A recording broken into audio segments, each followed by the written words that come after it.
जय गुरु जी। संगत जी, संगत जी, गुरु जी की एक बहुत प्यारी संगत रिम्पल आंटी जो लुधियाना से बिलोंग करती थी और उनके पेरेंट्स भी लुधियाना में ही रहा करते। आंटी की जो मदर, वो बहुत भक्ति, उनकी भक्ति भाव था और गुरु ग्रंथ साहब जी को वो माना करती थी। तो उनके जो गुरु थे, उन्होंने बताया था कि तुझे कहीं जाने की ज़रूरत नहीं है, तू घर में बैठ के ही पाठ किया कर, तुझे रब घर पे ही मिलेगा।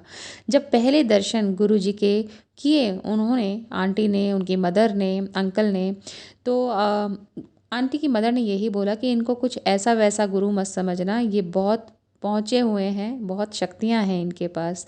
तो संगत जी, एक बार गुरु जी आंटी के ड्रीम में आते हैं। इससे पहले कि आंटी अगले दर्शन में गुरु जी को बताएं कि आप मेरे सपने में आए थे, गुरु जी उन्हें टोक देते हैं और बोलते हैं इतने बज के इतने मिनट पे तेरा कल्याण कर देता।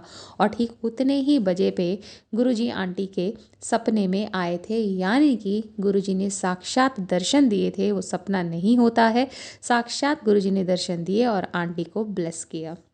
आंटी की मदर पराठियों बड़ा अच्छे बनाती थी और गुरु जी को उनके हाथ की पराठियों बड़ी ही पसंद हुआ करती थी। तो वो उनके घर जाते थे और पराठियाँ खाते थे आंटी की मदर के हाथ के।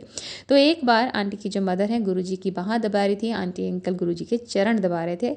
अचानक आंटी की जो मदर हैं वो बोलती हैं, गुरु जी ये की। तो गुरु जी कहते हैं देखती जा। उसके बाद वो जो उनकी मदर को दिख रहा था, आंटी अंकल को नहीं दिखा। तो जब गुरुजी चले गए तब आंटी ने पूछा कि आपको ऐसा क्या दिखा जो आपने ऐसा पूछा गुरुजी से। तो उनकी मदर ने बताया कि मुझे गुरुजी की बाँह पर एक चश्मा सा बना दिखा जिसमें बहुत सारे हीरे जवाहरात दिखाई दिए, और जब जब मैं उनकी बाँह दबा रही थी तब तब मोटे मोटे हीरे इधर से उधर गिर रहे थे। तो संगत जी, ये है गुरु जी की कृपा, न जाने किस रूप में क्या वो दिखा दें, संगत को दर्शन करा दें, किस रूप में दर्शन करा दें। उन्होंने आंटी को उनके पेरेंट्स का जो पुराना जन्म था वो भी दिखाया।